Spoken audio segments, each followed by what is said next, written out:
Don't forget to subscribe and turn on notifications for more intense romance.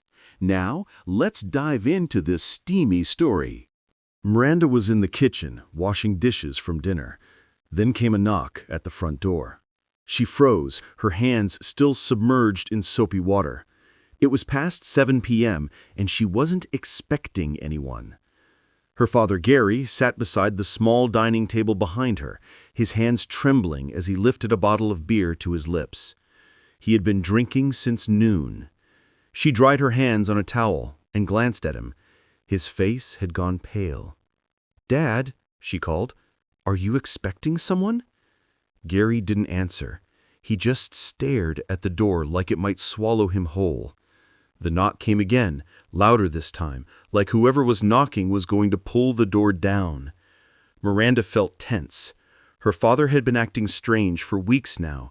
He'd been jumpy, secretive, coming home at odd hours, smelling of cigarette smoke and drunk out of his mind.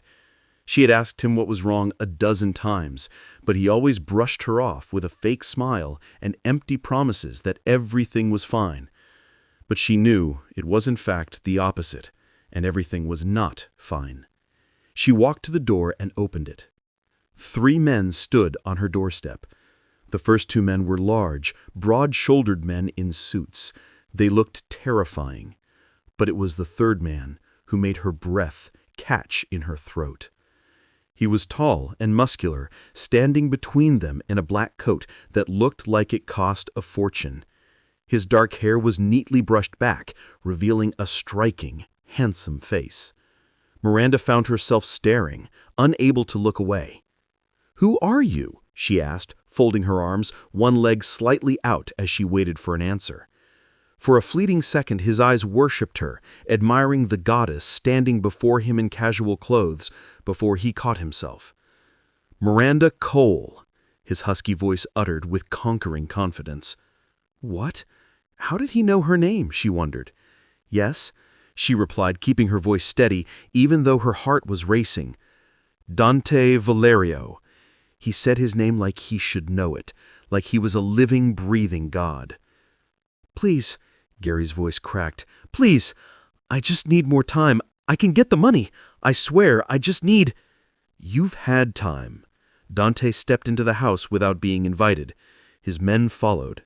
Miranda backed up instinctively as he moved past her, bringing with him the scent of expensive cologne. 6 months, that's how long I have given you, and yet the debt remains unpaid. Miranda looked between them. "What debt? Dad, what is he talking about?" $500,000, Dante said, his eyes still on Gary. "Your father borrowed it to settle gambling debts. He promised to pay it back with interest. He hasn't paid a single dollar." What? The number almost made her pass out. 500,000? Her father had borrowed $500,000 from this man. The stranger who seemed dangerous stood in their modest living room like he owned it. I don't have it," Gary whispered. He had started crying. "I lost it all. The horses, the cards. I thought I could win it back. I thought—" "You thought wrong," Dante cut in, which somehow made Miranda feel worse. He turned to her. "Your father made a deal with me. When a man makes a deal with me and doesn't keep it, there are consequences." Miranda felt anger rise up to replace her fear. "He's my father. Whatever he owes you, we'll find a way to pay it back.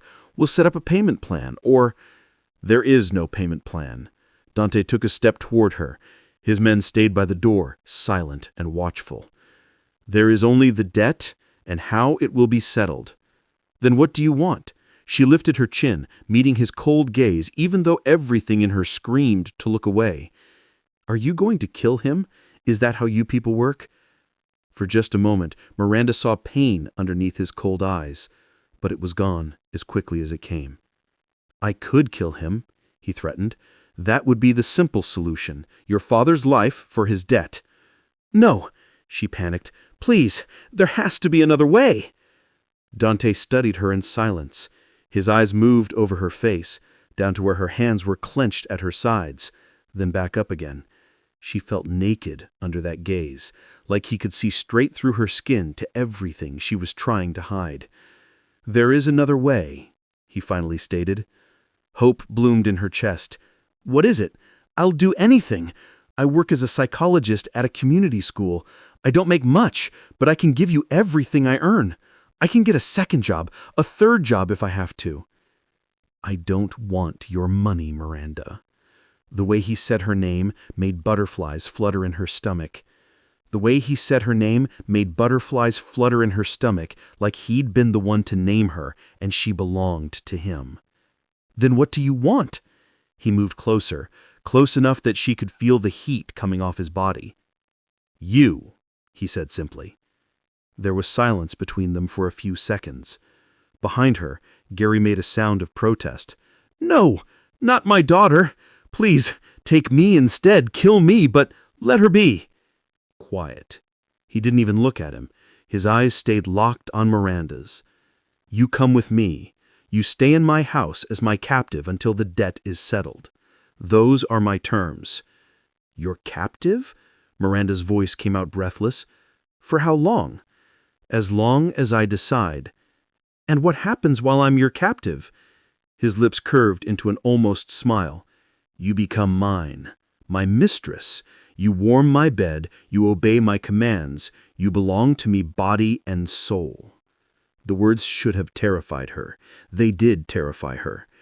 But there was something else. She didn't want to examine too closely. A pull low in her belly. A curiosity about what it would mean to belong to this dangerous, beautiful man. No, she said, but her voice wasn't as steady as she wanted it to be. I would never agree to that. I won't be your mistress or anything. Then I will kill your father.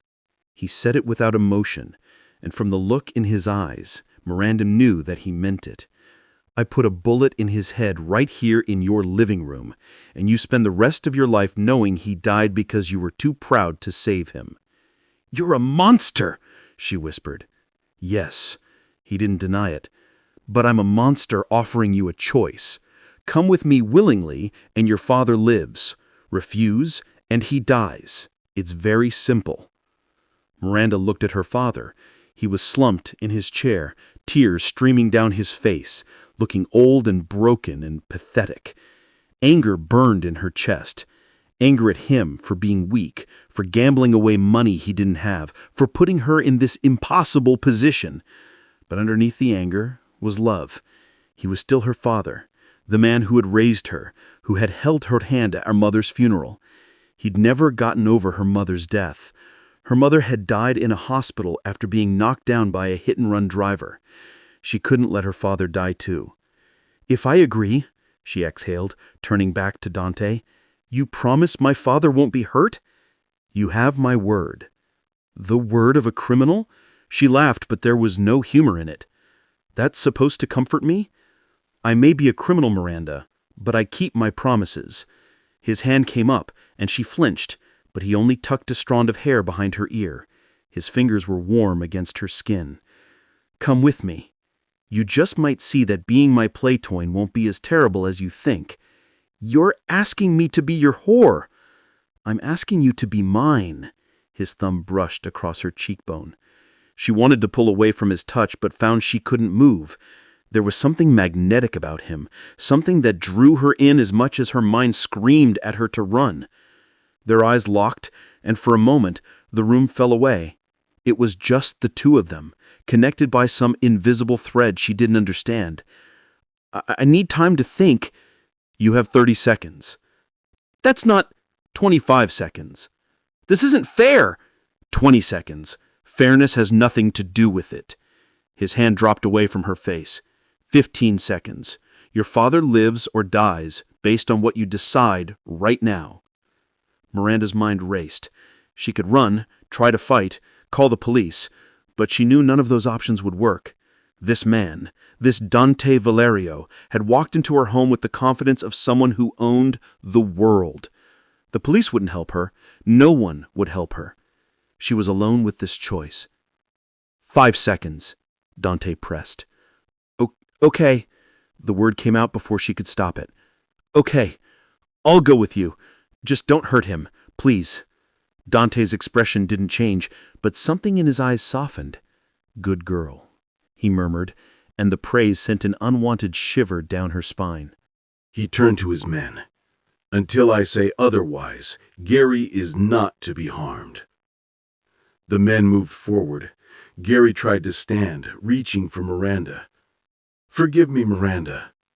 "Don't touch her," Dante warned. "She's now mine." One of the men took Gary by the arm, holding him back from touching Miranda. Her father looked at her with wet, desperate eyes, but Miranda couldn't find any words. What was there to say? Dante stood in the center of her small living room, looking around like it was beneath him. "Pack a bag," he said. "Enough for a week. You won't need much. I'll provide everything else." "Can I at least kiss my father goodbye?" Miranda heard herself ask. "God, I can't just leave. I have a job, students who depend on me." "I will let them know you have a family emergency and won't be in for a while." "What? There's no need for that. I can handle it myself." "I will handle every matter concerning you from now on. That's non-negotiable." She wanted to argue, but his hardened expression stopped her. This wasn't a man who changed his mind. He had decided she was his, and that was the end of it. Miranda went to her bedroom and pulled out a suitcase. Her hands shook as she packed clothes, toiletries, her phone charger. She looked around at her room with its peeling paint and worn carpet and wondered when she would see it again. If she would see it again. When she came back out, Dante was examining the photographs on the wall, pictures of her and her father over the years, her graduation from university, a family photo from before her mother died. "You look like her," he said, nodding at the picture of her mother. "Same eyes, same stubborn chin." "Don't talk about her. You don't know anything about me." "I know you're brave. Stupid, but brave. Not many people would sacrifice themselves for someone else the way you just did." "He's my father. He's a coward and a fool who doesn't deserve you. But that's not your fault. Come, it's time to go." He led her outside to an expensive black car with tinted windows, and she knew she was in for it. One of his men held the door open. Miranda hesitated at the threshold, looking back at the home she had known her entire life. "You can kiss your old life goodbye," Dante said behind her, almost amused. "Your new home is wherever the hell I say it is. I'll choose where I keep you." She got in the car feeling so offended by his words. She wasn't a thing that could be kept. Dante slid in beside her, and the door closed. As the car drove away from the curb, Miranda watched her house disappear in the side mirror. She was leaving behind everything she knew, her life, her freedom, her future. All of it gone because her father couldn't stay away from the card tables. "Where are we going?" she asked, not looking at Dante. "To my home. I want you beside me, 24/7, and you'll have everything you need there. Except my freedom, except that." She finally turned to look at him. His face was beautiful and terrifying in equal measure. "I won't make this easy for you.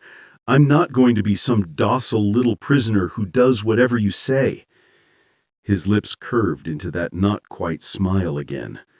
"I don't want easy, Miranda. Where would be the fun in that?" "This isn't a game." "Oh, but you are my latest game." He shifted closer to her on the seat. "And I always win." His hand came to rest on her knee. Miranda's breath caught. She should push him away, tell him not to touch her. But she found herself frozen, her body betraying her mind. "You feel it too," Dante murmured. "This connection between us. I felt it the moment I saw you in that doorway." "I don't feel anything except anger." "Liar." His hand moved slightly higher on her thigh. Your pulse is racing. Your pupils are dilated. You're attracted to me, even though you don't want to be. Psychology? Really? I'm a psychologist. I know all about reading body language and micro-expressions. Don't try to manipulate me, you monster. His eyes sparked with interest. So interesting. So you think you can read me, Miranda? You think you can see past the monster to whatever lies beneath? There's nothing beneath. Men like you are horrible people. His jaw tightened. For a moment she thought she had pushed too far, but then he let out a dangerous smile, one far too attractive. We'll see about that, he said. You can try and figure me out, Miranda, while I break down every wall you've built around yourself until you surrender completely to me and accept the truth.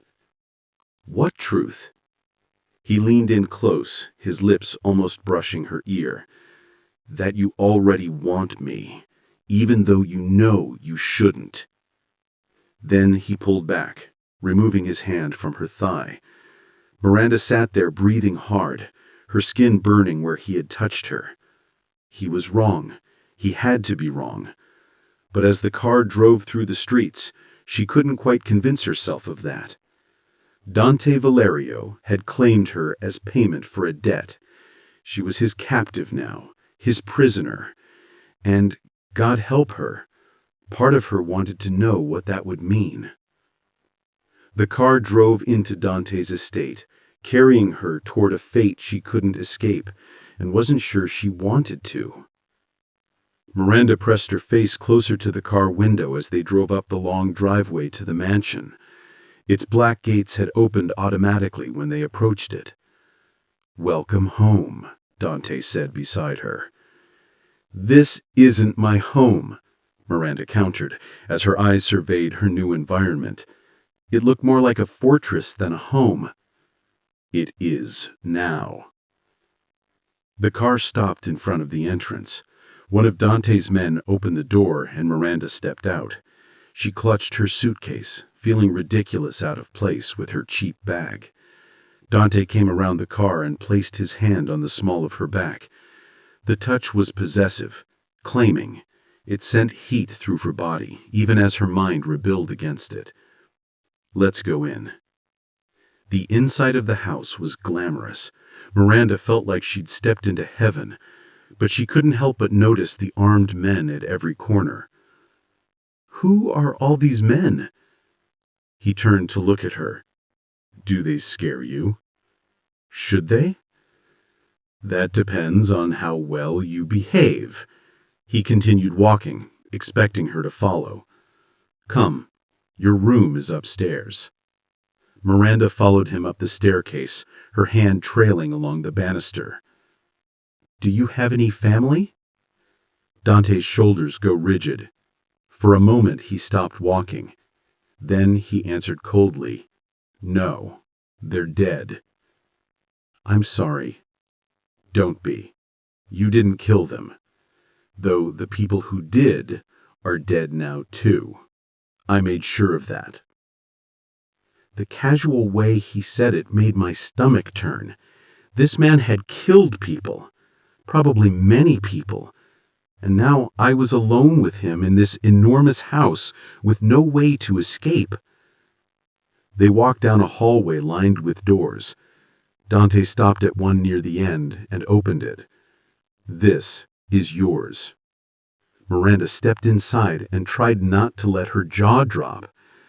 The room was bigger than my entire apartment had been. It had a massive bed, floor-to-ceiling windows. It was screaming luxury. I don't need all this, I said quietly. And yet, it's yours. Dante set his suitcase on the bed. You'll find everything you need here. And what if all I need is my freedom? Then you'll be disappointed. He moved to stand in front of me. Let me make the rules clear, Miranda. You don't leave this property without me. You don't make phone calls without my permission. You don't contact anyone from your old life. You eat when I say, sleep when I say, and you come to me when I call for you. Do you understand? You want me to be your pet? I want you to be my mistress." His hand came up to cup her jaw, tilting her face up to his. "You belong to me." Miranda jerked her head away from his touch. "And what if I don't agree to that?" "You don't have a choice." "There's always a choice." Dante's eyes went cold. "Then choose wisely. Refuse me, and I make a phone call right now. Within an hour, your father's body will be dumped in an alley somewhere for the rats to find. Which do you choose?" Miranda's hands clenched into fists at her sides. She wanted to hit him, scream at him, tell him to go to hell. But the image of her father's broken, bleeding body in some dark alley made the words die in her throat. "I hate you," she whispered. "That's not an answer." "Fine, yes, I'll be your mistress. I'll warm your bed or whatever sick thing you want from me. Are you happy now?" Ecstatic. But he didn't look happy. He looked troubled, like her words had affected him in some way she couldn't understand. "Get some rest. Tomorrow we'll discuss what being mine actually means." He turned to leave, but Miranda's voice stopped him. "Why me?" she asked. "You could have any woman you want. You're rich, powerful, probably have a dozen women throwing themselves at you. So why force me to be here?" "Because you remind me of something I thought died 5 years ago." He looked back at her over his shoulder. "And I always take what I want, Miranda. Even if it destroys others?" "Even then." He left, closing the door. Miranda stood in the center of the enormous room, feeling like her life had just turned into a giant mess. She wanted to cry, but wouldn't give him the satisfaction, even though he couldn't see her. Instead, she walked to the window and looked out at the dark grounds. She was already missing it all. Her house, her job teaching children who needed her. And she had no idea how to save herself from the dangerous man who had brought her here. She made herself a promise. She would survive this. She would find a way to pay off her father's debt and get out of here. And she would never let Dante Valerio break her, no matter what he did to her. Miranda didn't sleep that night. She lay in the enormous bed, staring at the ceiling, listening to the silence of the house. Every distant sound made her wonder if Dante was coming to claim what he thought he owned. But he didn't come. When morning light finally crept through the windows, she gave up on sleep and went to explore the bathroom. It was as luxurious as the bedroom. A shower big enough for 3 people, a bathtub that could have been a small pool, marble countertops lined with expensive bottles of lotions and perfumes. She took a long shower, letting the hot water wash away some of the tension from her shoulders. When she came out wrapped in a towel, she found someone had been in her room. Her suitcase was gone. The dresser drawers were now full of beautiful clothes. Designer labels she recognized from magazines. Dresses and skirts and blouses in her exact size.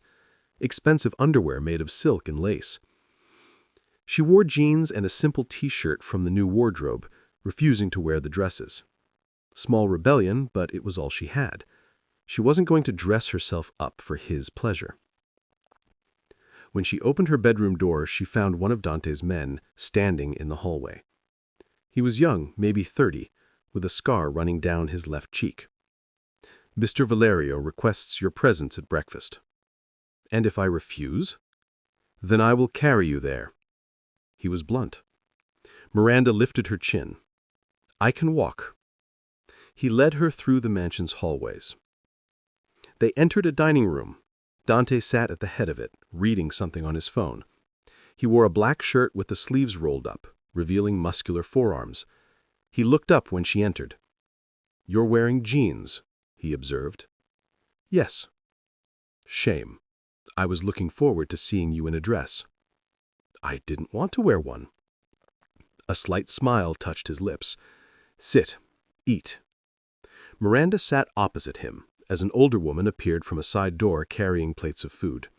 Eggs, bacon, fresh fruit, pastries that smelled delicious. "This is Maria. She's my cook. Maria, this is Miranda. She'll be staying with us." "Pleased to meet you, miss," Maria said with a slight accent. "Italian, maybe." She set the plates down and left quickly. Miranda stared at the food. Her stomach was growling, but she refused to show how hungry she was. "Eat," Dante commanded. "I'm not hungry." "You haven't eaten since yesterday. Don't be stupid." He picked up his coffee cup. "I won't have you making yourself sick out of spite." "Why do you care?" "Because you're mine. I take care of what belongs to me." There was that word again. Mine. Like she was a possession, a thing he had purchased. Miranda picked up a fork and took a small bite of the perfectly cooked eggs. They ate in silence for a few minutes. Miranda watched Dante from under her lashes, trying to understand him. "You're studying me," he said, without looking up. "I'm trying to figure you out." "And what have you learned?" "That you're broken." The words came out before she could stop them. Someone hurt you badly, destroyed something important to you, and now you hurt others because it's the only thing that makes you feel in control. Dante's hand stopped halfway to his mouth. He set down his fork and looked up at her. "Careful, psychologist. You're treading on dangerous ground." "You asked?" "I asked what you learned." Dante's dark brown eyes fixed on her. "Not for a therapy session." "Then maybe you shouldn't have kidnapped a psychologist." His eyes flickered with surprise, maybe, or respect. "You really don't know when to stop pushing, do you?" "That's one of my more annoying qualities." "I'm starting to see that." He picked up his coffee again. "You're right, though. I lost everyone I loved. My parents, my sister, my fiancé. All of them murdered in one night while I was on business." Miranda's breath caught. "God, I'm so sorry." "The man I was died that night, along with my family. Now you understand why I am the monster you see now." Miranda leaned forward. "I'm so sorry for your loss. I can't imagine what that's like." Dante stood up so suddenly his chair scraped against the floor. He moved around the table toward her, and Miranda's heart started racing. She stood too, not wanting him to tower over her. He stopped inches away, close enough to feel the heat radiating from his body. "Don't ever try to read me again. I'm not one of your patients. I'm the man who owns you." She shook her head. "You don't own me." "Don't I?" His hand came up to wrap around her throat, not squeezing, just resting there, his thumb against her pulse. Miranda's pulse hammered under his hand, but she didn't look away. "Then do it. Prove you're the monster you claim to be." They stared at each other, both electric with want and desire. Dante's eyes dropped to her lips. His thumb stroked along her jaw, making her shiver. "Not yet," he whispered. "I'll have you begging me to touch you, wanting me as much as I want you. That will never happen. We'll see." He stepped back, his hand falling away from her throat.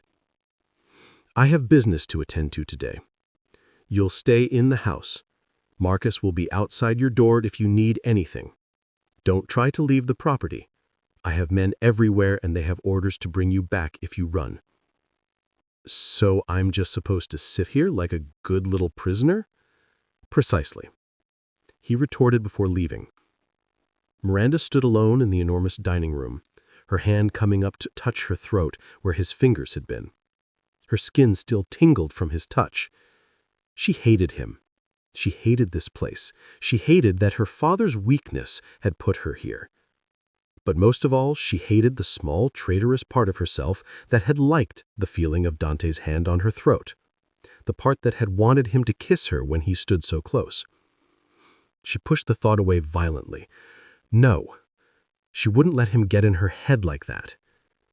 She was here because she had no choice. But that didn't mean she had to surrender to him. Miranda spent the rest of the morning exploring the mansion. If she was going to escape, she needed to know this place inside and out. But everywhere she went, she saw Dante's men, watching her. The mansion was heavily guarded. She was trapped. Miranda found herself in the garden. Her mind kept replaying Dante's hand on her throat, his dark brown eyes looking at her like he could see straight through her, the way her body had responded to his nearness despite her mind's protests.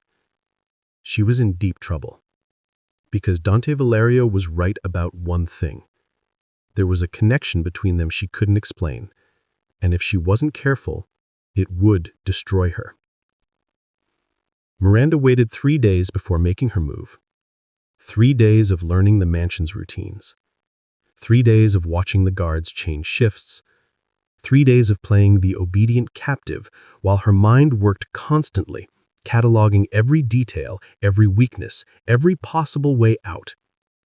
She noticed that Marcus, the guard outside her door, took a bathroom break at exactly 2:15 every afternoon.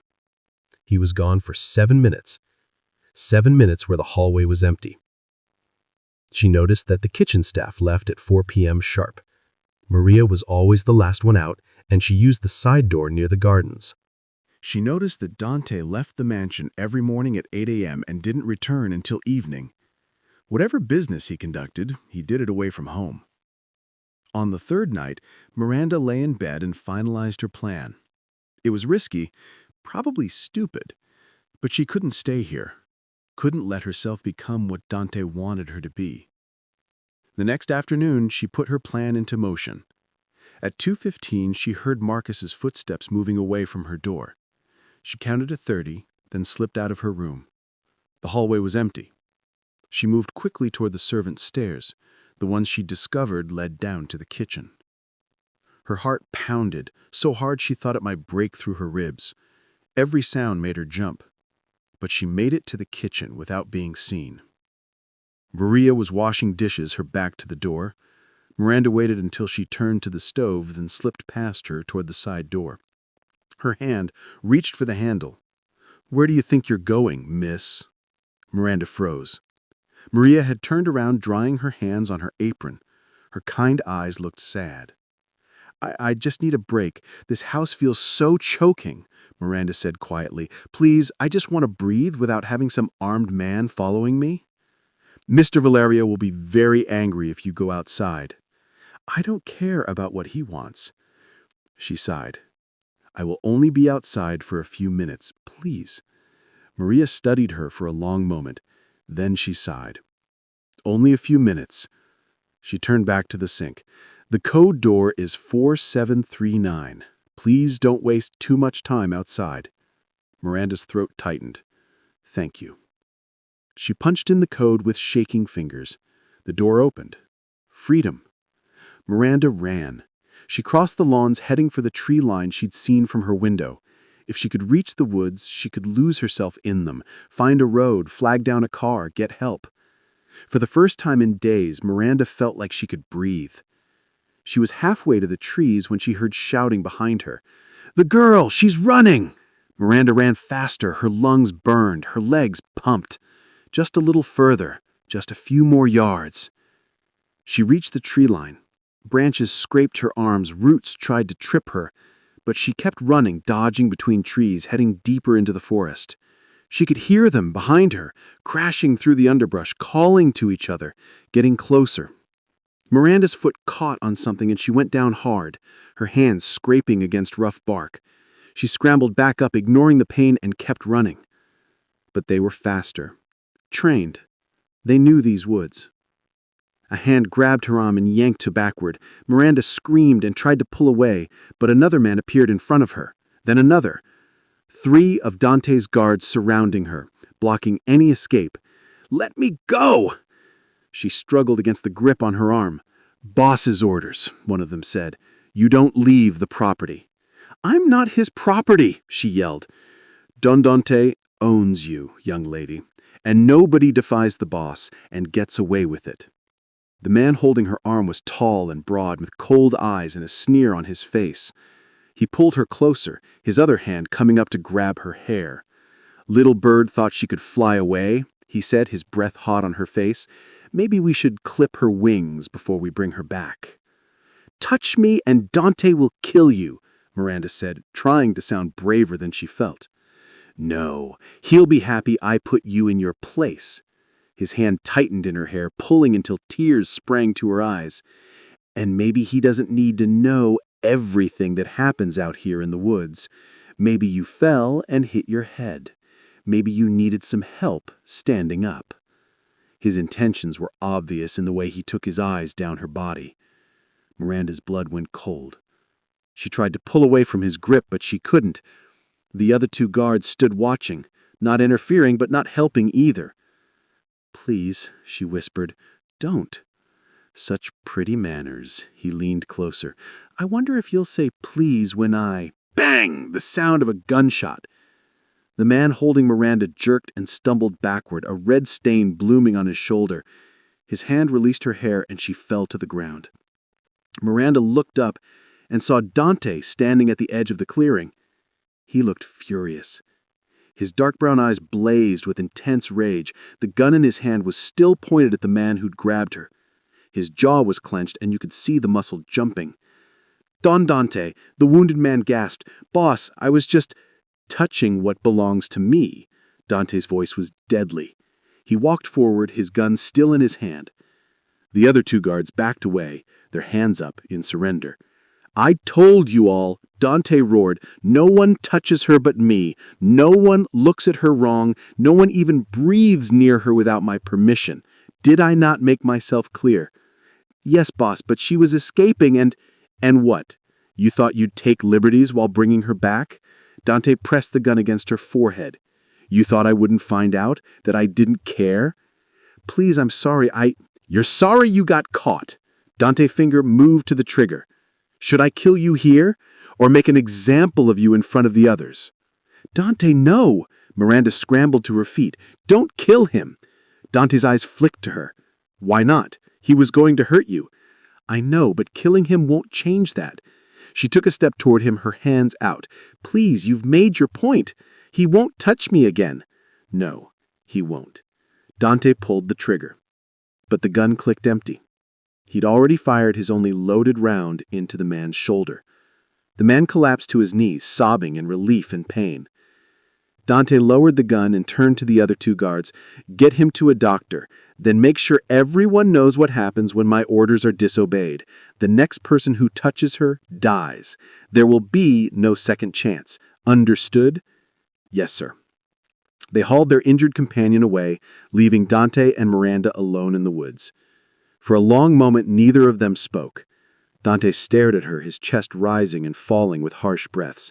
His eyes traveled over her, cataloging every scratch, every mark, every sign of her struggle. Did he hurt you? His voice was rough. Not really, just scared me. He pulled your hair, I saw. It's fine, I'm fine. You're not fine. Dante crossed the distance between them in 2 strides. His hands came up to cup her face. You have scratches, your hands are bleeding, you're shaking. I'm shaking because you almost killed a man in front of me. I should have killed him. No, Miranda pulled back from his touch. You shouldn't have. You said the man you were died 5 years ago. But you can be a different man. I see it in you. You're not far gone. Dante's jaw tightened. You don't know what you're talking about. Don't I? You had an empty gun, Dante. You made him think he was going to die, but you didn't actually kill him. But you know it was empty. You were never going to kill him. I chose to make him suffer longer. Keep telling yourself that. Miranda wrapped her arms around herself. Are you going to punish me now for trying to escape? Dante was quiet for a moment. Should I? Would it stop you from trying again? No. Then what's the point? He ran his hand through his hair. Miranda, you can't leave. You will never make it off my property. Anyone who helps you will be punished, just like poor Maria." Miranda's stomach dropped. "Please, don't hurt her. It's my fault. I lied to her. She has nothing to do with my escape." "I already did." His eyes pinned her down. "The moment you agreed to be mine, your old life ended. You're going nowhere." He stepped closer. "Stop fighting this. Accept your place. You can't keep me as your captive forever." "And who's going to stop me? You?" His hand came up to touch her cheek, despite the violence he'd just committed. "Stop fighting it. You're mine." Miranda wanted to pull away, but found she couldn't. She felt weak to his touch. She liked that he was so close to her, and she hated herself for feeling that way. "Stop it," she whispered. "Stop making me feel things that I shouldn't." "What do you feel?" "I hate that I feel grateful to you for protecting me when you're the reason I'm in danger in the first place." She shook her head. "What do you want from me, Dante, really? Is this just about position, power? What is it?" "After 5 years of feeling nothing but rage and emptiness, I saw you, and I was drawn to you. I don't know if that's enough reason to keep you here, but it's the only reason I have." His honesty surprised her, disarmed her. "That's not fair," Miranda murmured. "You can't just keep me here because you can." "Let me remind you that you're here because of your father, and for his sake, don't ever try to escape me again." His hand moved to the back of her neck, fingers threading through her hair where the other man had grabbed it. "I'm the only one who will touch you like this." "Dante!" He pulled her closer, eliminating the space between them. His other hand came to rest on her waist, holding her. His dark brown eyes searched hers. "Tell me no," he said softly. "Tell me you don't feel this thing between us. Tell me your heart isn't racing right now. Tell me you didn't think about me these last 3 days the same way I thought about you." Miranda couldn't, because it would be a lie. She had thought about him, about the way he looked at her, about the gentle way he touched her throat that first morning, despite his threats, about the pain in his voice when he talked about his murdered family. "This is wrong," she whispered. "I should hate you." "You should." "Then why does this feel—" She didn't finish the sentence, didn't know how to. Dante's hand tightened in her hair, possessively. His thumb stroked the sensitive skin behind her ear, and Miranda shivered. "Come back to the house," he said. "Let me clean your cuts, make sure you're not hurt." "And then what?" "Remind you of your place here." Miranda knew she should refuse, should pull away and tell him she couldn't go through with it after all. But then again, she couldn't pay off her father's debt, so she was stuck here with this rich, dangerous man. "Okay," she agreed. He released her and stepped back, extending his hand. Miranda looked at it for a long moment. Taking his hand felt like crossing a line, like admitting something she wasn't ready to admit. But her feet hurt, her hands were bleeding, and the walk back to the mansion was long. She took his hand and he whisked her off the ground, carrying her through the woods in silence. Miranda tried not to think about how right it felt. Dante led her to his bathroom. "Sit," he commanded, pointing to the edge of a bathtub. Miranda sat. She watched as Dante gathered first aid supplies from a cabinet. Cotton balls, antiseptic, bandages. "Give me your hands." She held them out. The scrapes were worse than she'd thought. Dante knelt in front of her and began cleaning the wounds. His touch was surprisingly gentle, and Miranda found herself studying him again. Up close like this, she could see the fine lines around his eyes, the way his dark hair fell over his forehead when he leaned forward.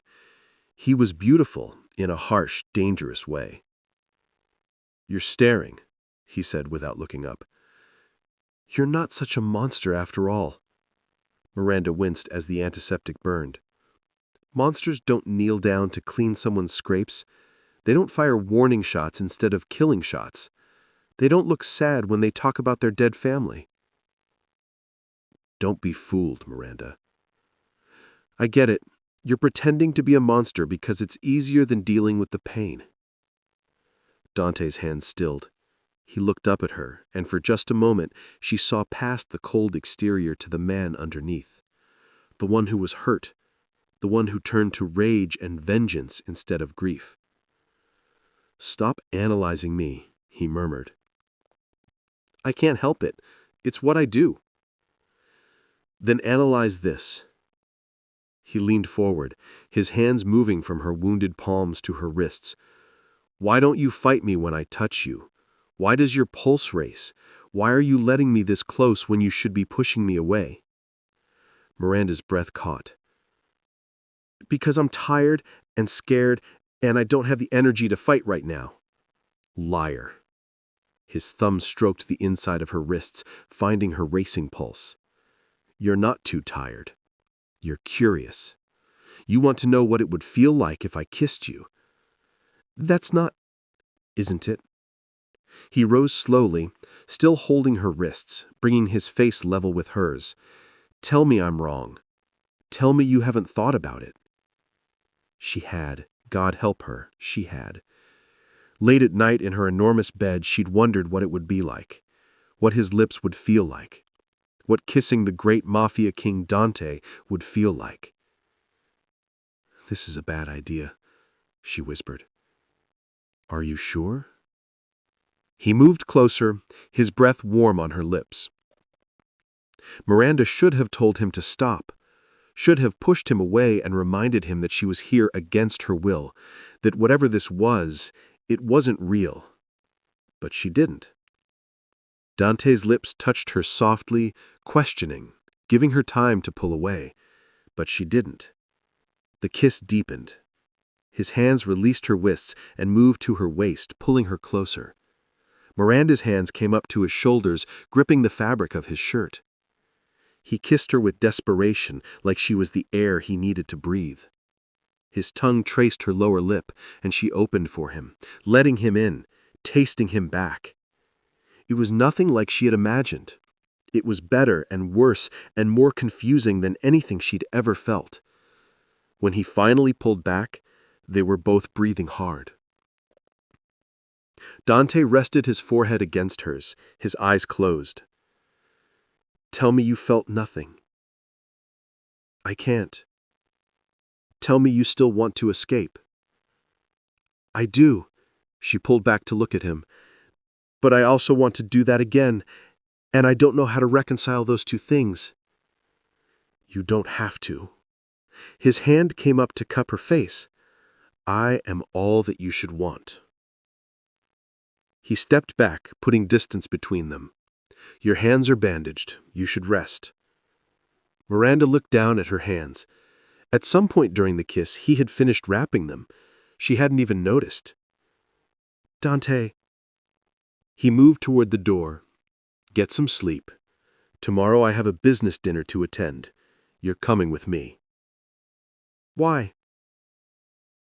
He paused in the doorway. "Because I want you there. And because it's time you understood exactly what kind of world you're in now." Then he was gone. Miranda sat alone in the bathroom, her bandaged hands in her lap, her lips still tingling from his kiss. Her situation had just become way worse, because Dante Valerio wasn't just her captor anymore. It was more complicated now, and she had no idea how to protect her heart from a man who'd already stolen her freedom. Miranda stood in front of the full-length mirror in her room, barely recognizing herself. Valentina, the stylist Dante had sent, had transformed her completely. The dress was black silk that clung to every curve, with a neckline that plunged dangerously low and a slit up the thigh that made Miranda feel exposed. Her hair was styled in waves that fell over her shoulders. Her makeup was perfectly done. "I can't wear this," Miranda insisted. "Mr. Valerio specifically requested this dress," Valentina replied, circling Miranda like a hawk. "He has excellent taste. You look perfect." "I look like I'm for sale." You look like you belong to a powerful man. There's a difference. In the mafia world, appearances matter. You need to look like you're worth killing for. The word sent a chill down Miranda's spine. That's supposed to make me feel better? It's supposed to make you understand the stakes. This night, you'll meet the most dangerous men in the city. Men who would take you from him if they sensed any weakness. The dress, the jewelry, the way you carry yourself, it all sends a message. You are his, and that makes you protected and untouchable. Except, I'm not his, not really. Valentina's expression softened slightly. Lie to him if you want, but don't lie to yourself. I saw the way he looked at you when he brought you here. I've worked for Mr. Valerio for 3 years, and I've never seen him look at anyone like that. Whatever this is, it's more than you claim that it is. Before Miranda could respond, there was a knock at the door. Come in, Valentina called. Dante entered, and Miranda's breath caught. He wore a black suit that fit him perfectly, tailored to emphasize his broad shoulders and muscular build. His dark hair was styled back from his face, making his dark brown eyes even more striking. He looked dangerously sophisticated. His eyes found Miranda and he stopped mid-stride. For a long moment he just stared at her.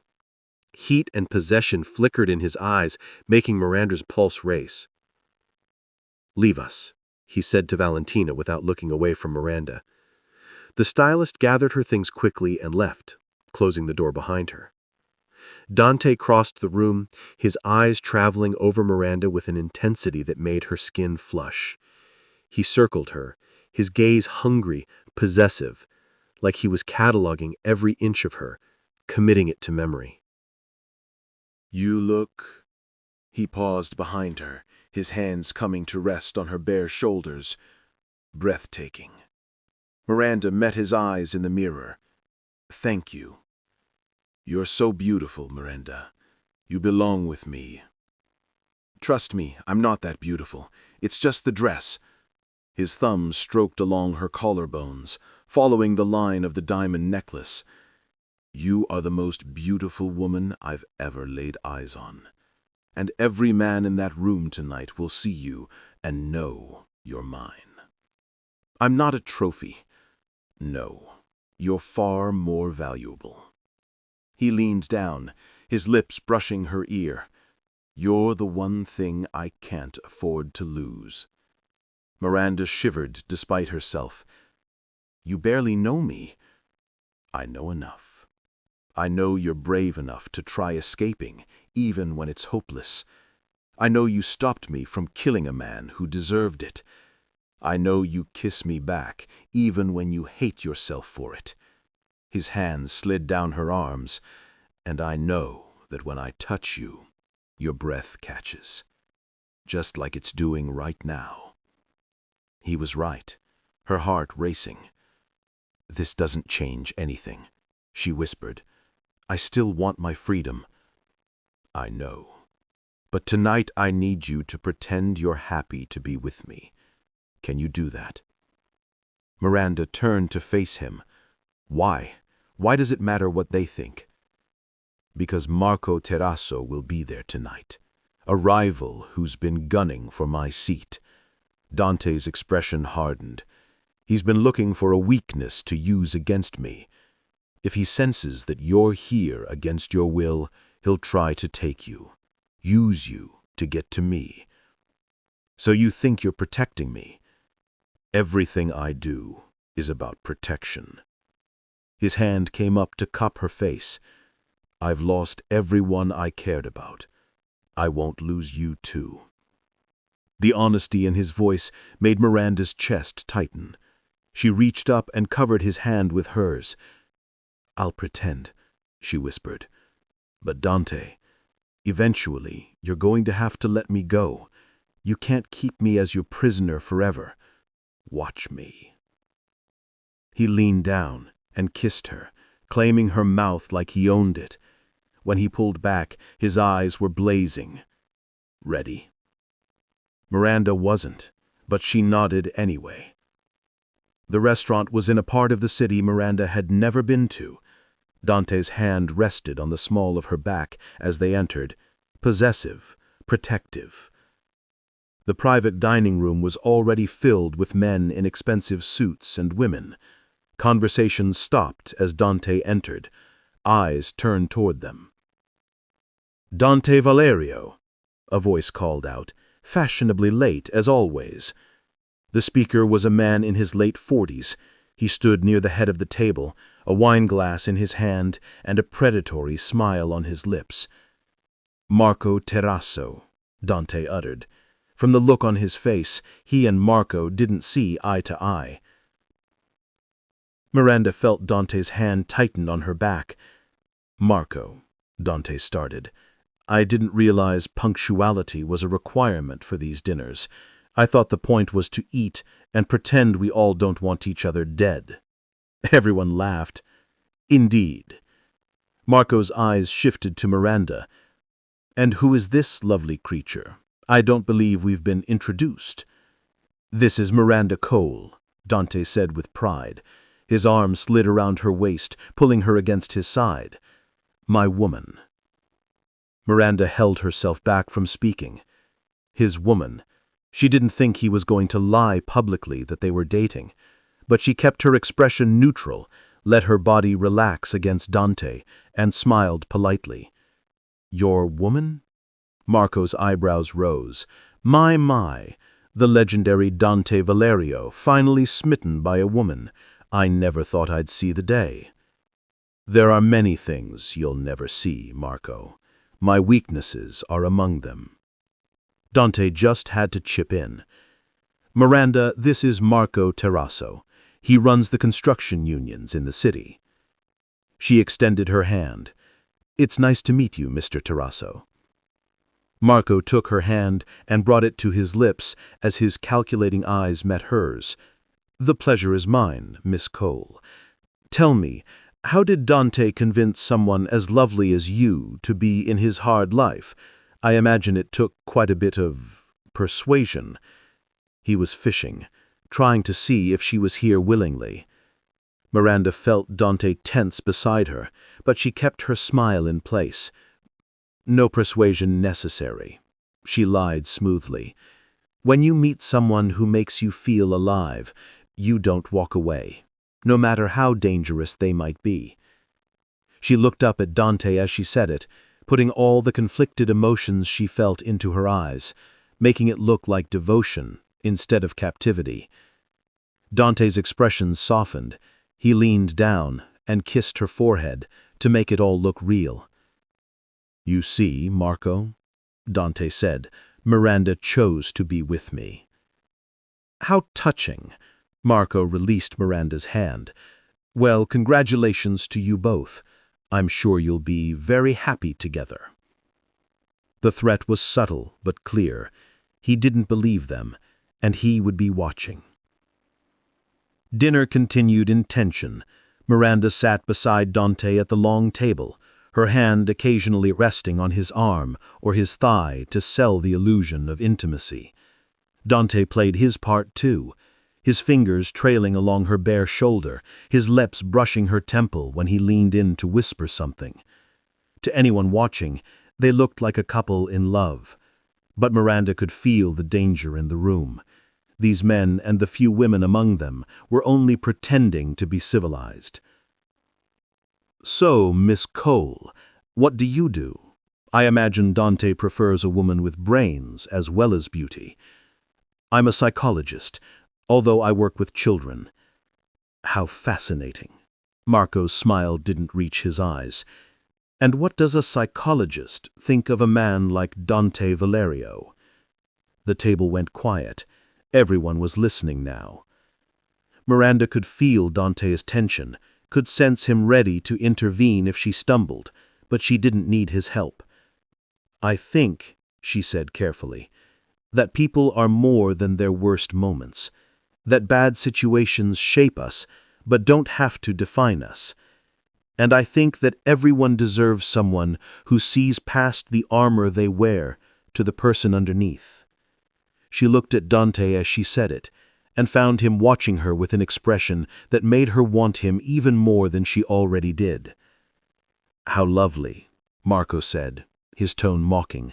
"A romance between a crime lord and the psychologist." "A great romance story," Miranda replied. Silence fell over the table. Then Marco started to laugh. "I like her, Dante. She has spirit.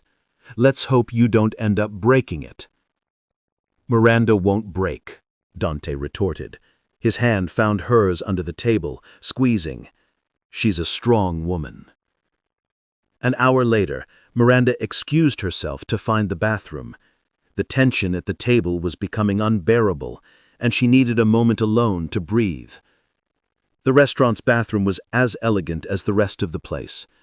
Miranda leaned against the sink and closed her eyes, trying to stay sane. She'd done well, played her part convincingly, but the fake smiles were exhausting. The door opened behind her, and Miranda opened her eyes, expecting another female guest. It was one of the men who was at the table. He stepped inside and locked the door behind him.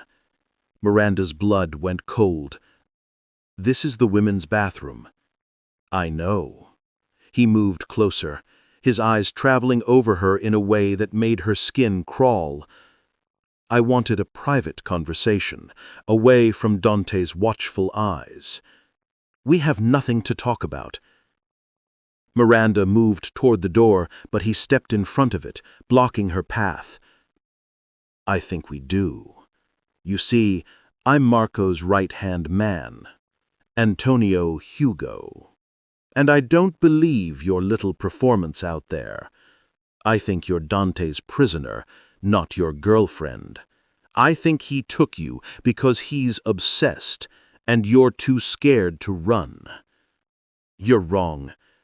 "Am I?" "Because you have fear in your eyes. I can see it.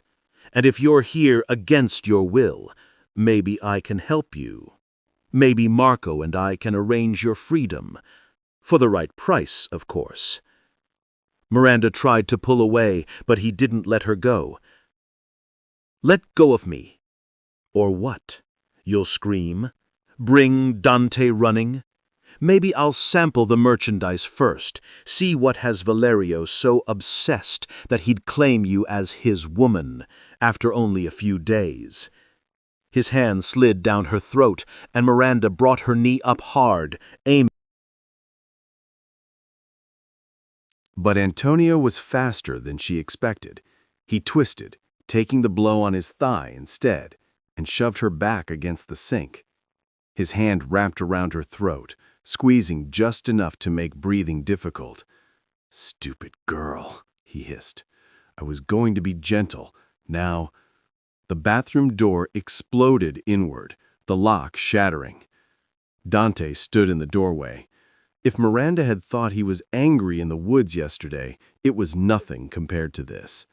His face was a mask of pure rage. The gun in his hand was already raised, pointed directly at Antonio's head. "Let her go." Antonio released Miranda immediately, his hands coming up in surrender. "Dante, I was just touching my woman, threatening her, putting your filthy hands on her throat." Dante's voice was deadly, just like it was in the woods. "Give me one reason I shouldn't kill you right here. It was a misunderstanding. You thought you could take what's mine. You were wrong. Please, I'm sorry, I didn't mean—" "You meant every second of it. You looked past Antonio to Miranda. Did he hurt you?" Miranda's throat ached where Antonio had grabbed her, but she shook her head. "Not badly." "Not badly isn't the same as not at all." Dante's finger moved to the trigger. "No one touches her but me." Marco Terrazzo appeared in the doorway behind Dante, flanked by 2 bodyguards. "What's going on here?" Marco demanded. Then he saw his right-hand man pressed against the wall, Dante's gun to his head, and Miranda standing pale and shaken by the sink. He knew instantly. "Antonio, what did you do?" "He assaulted my woman," Dante said angrily. "In a locked bathroom, put his hands on her throat, threatened her. and now he's going to die. Dante, wait! Marco stepped forward. Let's not be hasty. Antonio is valuable to me. I'm sure this was just a misunderstanding. There's no misunderstanding. He touched her. He dies. It's simple. If you kill him, there will be consequences. My men won't let this stand. We'll go to war. Then we go to war. Dante's eyes never left Antonio. I've gone to war for less. Miranda could hear people gathering in the hallway, watching to see how this played out. A gunfight here would be catastrophic. People would die. Alliances would shatter. The fragile peace in the city would collapse.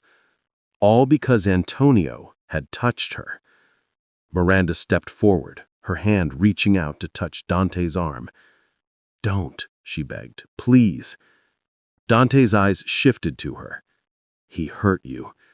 I know, but killing him will cause an even greater harm.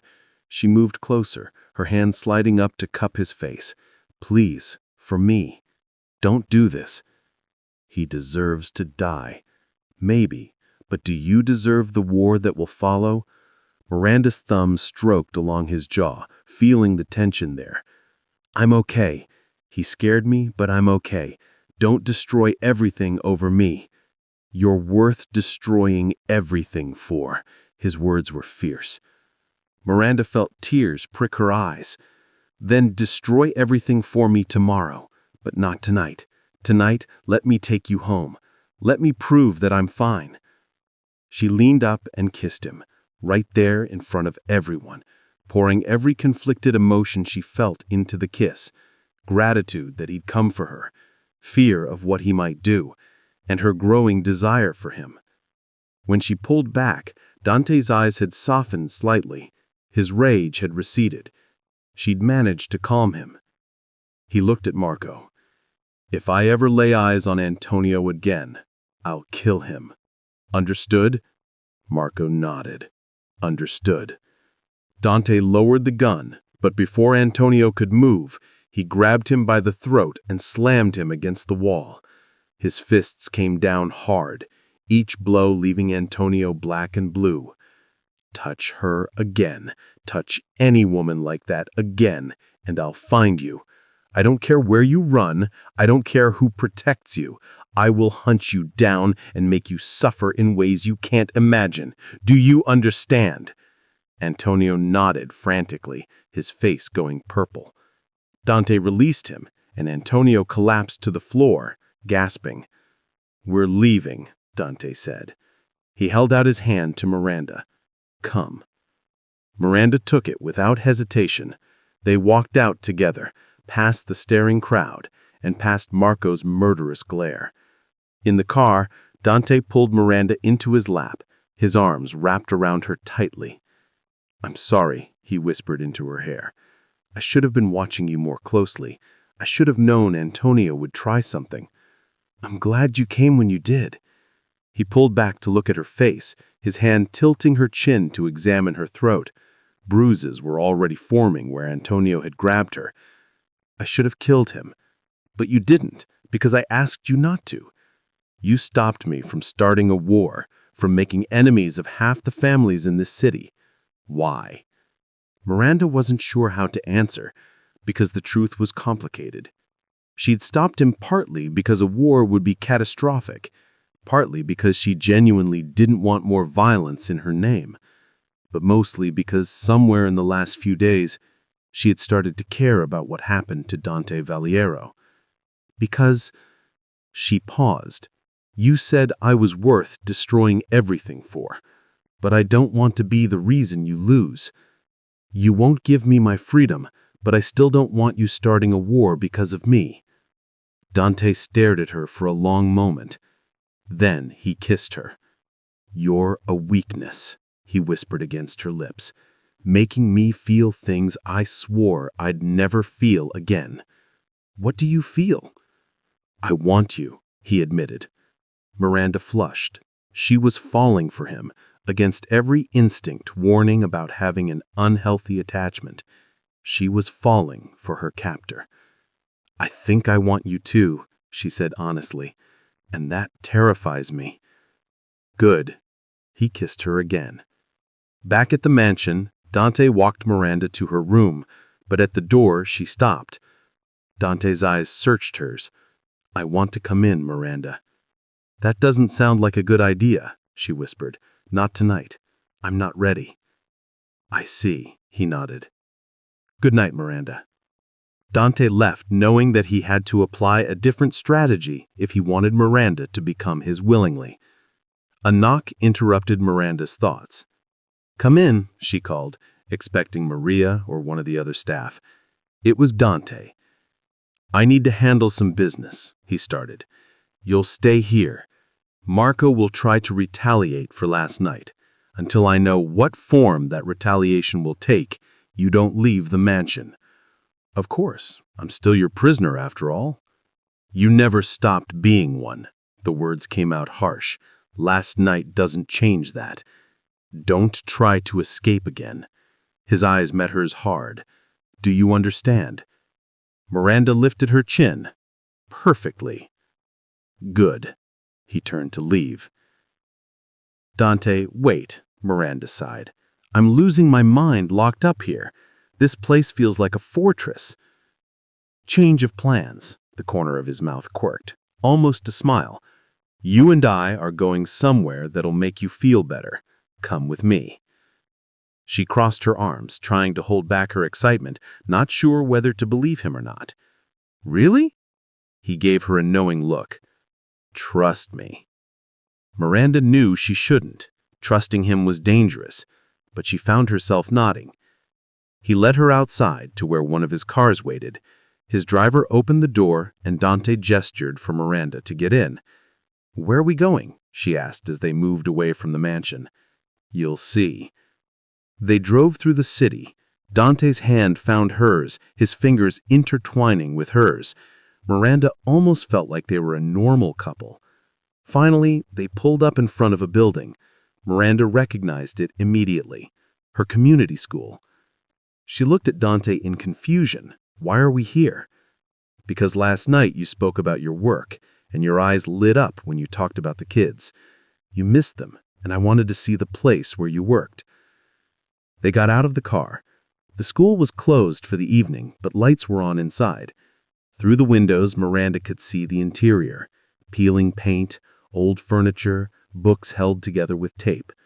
Her heart sank. She'd been so caught up in her own drama, she'd forgotten about the real world, about the kids who depended on this place. "It's not much," she murmured. "We do the best we can with limited resources.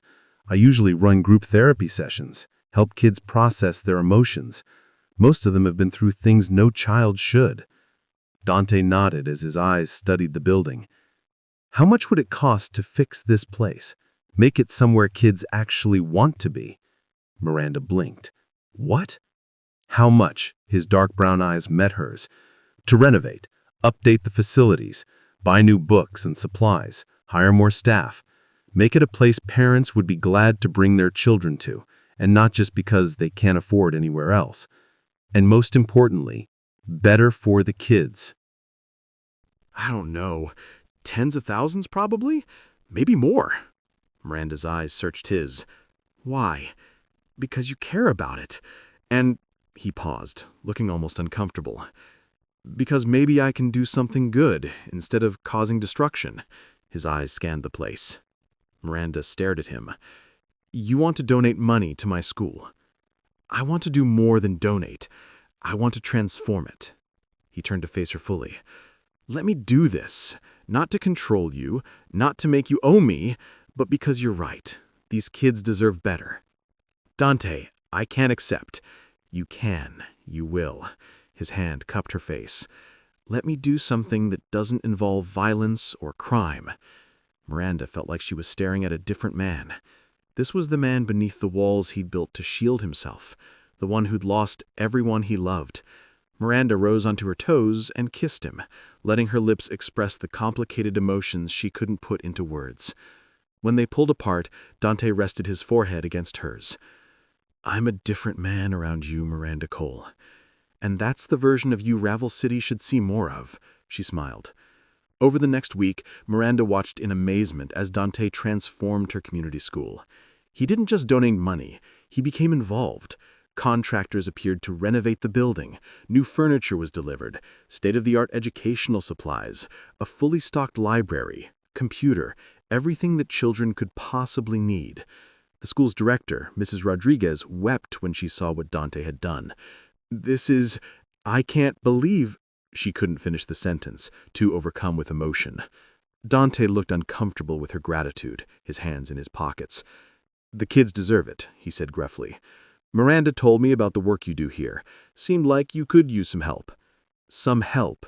Mrs. Rodriguez laughed through her tears. "Mr. Valerio, you've given us more than we could have dreamed of. We can serve twice as many children now, offer better programs, actually pay our teachers a decent living wage." She hugged him joyously, and Dante saw Miranda's surprised expression as he awkwardly pat Mrs. Rodriguez's back. When she finally released him, Dante's eyes found Miranda's across the room. And there it was again, the connection they felt from the moment they first met that words couldn't explain. Miranda walked over and slipped her hand into his. "Thank you," she beamed. "You're welcome. Let's go see the kids." "You want to meet them?" "Why not?" He coughed like he remembered himself. "I only want to see the reason for my investment, that's all." But Miranda saw through the gruff exterior. He was genuinely interested in meeting the kids. Over the next hour, Dante met the children. He was uncomfortable at first, but he loosened up eventually. These kids had a way of melting the hardest of hearts. Their strength and their joy in the midst of so much trouble was incredible. Sophie, a 7-year-old, approached him shyly. "Are you Miss Miranda's boyfriend?" she asked. Dante's eyes shifted to Miranda with a smirk. "Something like that," he responded. "You're really tall and scary-looking, but Miss Miranda likes you, so I like you too." He flashed a smile. "Miss Miranda is a special woman, isn't she? The best of the best. She never gets tired of us and is always here when we need her." Dante crouched down to Sophie's level. "Do you think Miss Miranda can love a man who's done really bad things? A man who's hurt people?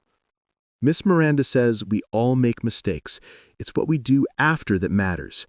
She reached out and patted his hand. "You fixed our school. That's a good thing. So maybe you're not as bad as you think." Miranda watched Dante's expression soften, a trace of vulnerability crossing his face before he could hide it. "You're a smart little one, Sophie." Dante stood abruptly. "Miranda, I'll be waiting outside," he muttered, walking toward the exit. Miranda excused herself and followed him outside. She found him leaning against the car, his hands braced on the hood, his head down. "Dante," Miranda reached for his hand, turning him to face her. "You put an act like one, but I don't think you're a monster. Monsters don't renovate schools for poor children. They don't look heartbroken when a 7-year-old tells them everyone has good inside them." Dante's hand came up to cup her face, his thumb brushing along her cheekbone. "Miranda, a little gesture shouldn't make you forget that I'm the reason your life turned upside down. My father's poor choices are the reason I'm here, Dante.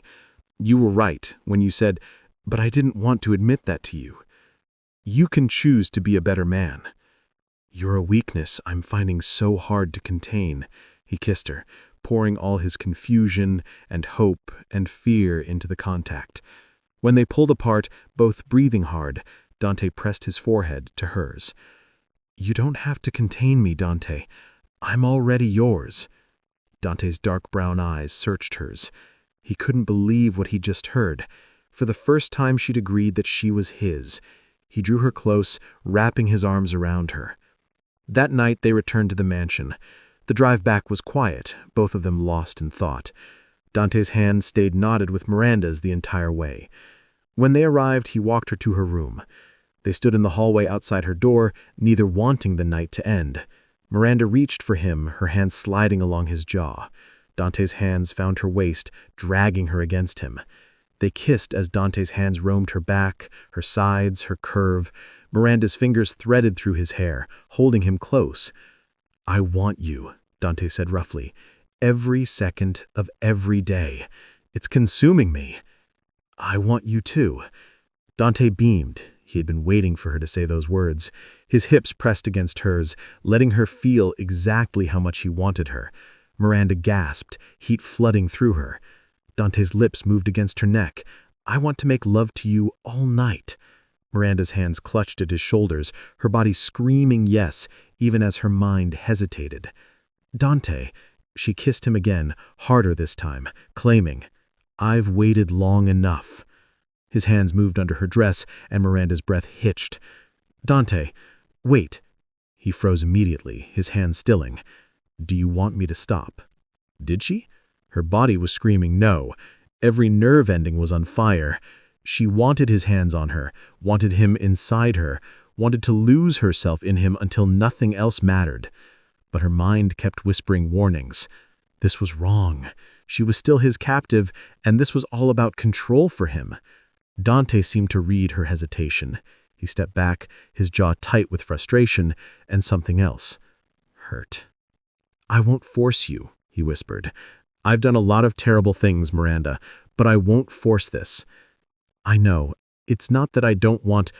You want me, but you hate yourself for it. I get it." He ran his hair through his hair. "And I can't keep pushing you into something you're not ready for, no matter how badly I want you." He turned toward his room, his shoulders tense. Miranda's hand shot out, catching his wrist. He stopped, but didn't turn around. "Where are you going?" she asked. "To take a very cold shower and try to forget how good you taste." He'd flooded Miranda's body at his words. Her grip on his wrist tightened. Dante turned to face her. His eyes were hungry. "Don't look at me like that unless you plan to do something about it," he mumbled. "Like what?" "Like you want me to pin you against that door and make you forget every reason you're holding back for." He stepped closer, his free hand bracing against the wall beside her head. "Like, I want to carry you to bed and worship every inch of your body until you're screaming my name." Miranda's pulse raced. "I do want that." Dante's control visibly frayed. "Then say yes to me, and I'm going to give you the best night of your life." Miranda's cheeks burned with heat. She opened her mouth to respond, just as footsteps sounded in the hallway. Dante's head moved toward the sound, his entire body going tense. His hand dropped from Miranda and moved to the gun concealed at the small of his back. Marcus appeared around the corner. Dante's second-in-command looked stressed. "Boss, we have a situation." "It better be life or death, Marcus." "It is. Marco Tesoro just hit one of our warehouses. 3 men dead, product stolen. He left a message." Dante's jaw clenched. "What message?" "That you almost killed his right hand Antonio instead of letting him handle his house. He says that you humiliated him at that dinner, and there will be consequences." Marcus's eyes moved to Miranda. "He also said to tell you that you should keep better watch over your pretty things, because next time he won't just hit a warehouse." The threat was obvious. Marco was targeting Miranda. Dante's expression went cold. The softened man from moments ago disappeared, replaced by the dangerous Mafia King. "Double security on the mansion. No one in or out without my authorization. And find out where Marco is hiding his operation these days." Dante's voice was cold. "We're going to send him a message he won't forget." "Boss, if we escalate..." "He escalated when he threatened Miranda." Dante's eyes blazed. "He knows the rules. No one touches what's mine. He chose to test me. Now he learns what that costs." Marcus nodded and disappeared back down the hallway. Dante turned to Miranda. His hand came up to touch her face, despite the violence simmering beneath his skin. "I need to handle this to keep you safe. Marco will pay for his foolish threats." "Dante, don't start a war over me." "Too late. The war started the second he threatened you." He leaned down, his lips brushing her ear. Miranda nodded, her heart racing for entirely different reasons now. She was falling hard for Dante Valerio. And Miranda. Dante let out a low growl against her ear. "I meant what I said earlier. I won't force you. So if you want me, His hand slid down to rest on her hip, squeezing. "You know where my room is. The door will be unlocked by midnight." He released her and stepped back, the heat in his eyes revealing how much he wanted to possess her.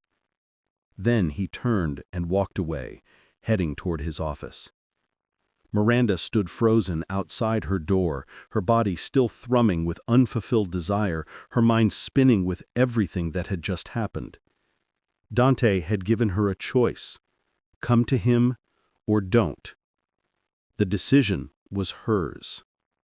She looked down the hallway toward where she knew his room was located, where he was waiting for her to make a choice. Dante's words had shattered every wall Miranda had built around her heart. Miranda knew that her one decision could change her future. But what choice was she about to make? Her story continues in Part 2. Part 2 is already live. Find the link in the description or pinned comment and continue Miranda and Dante's love story now.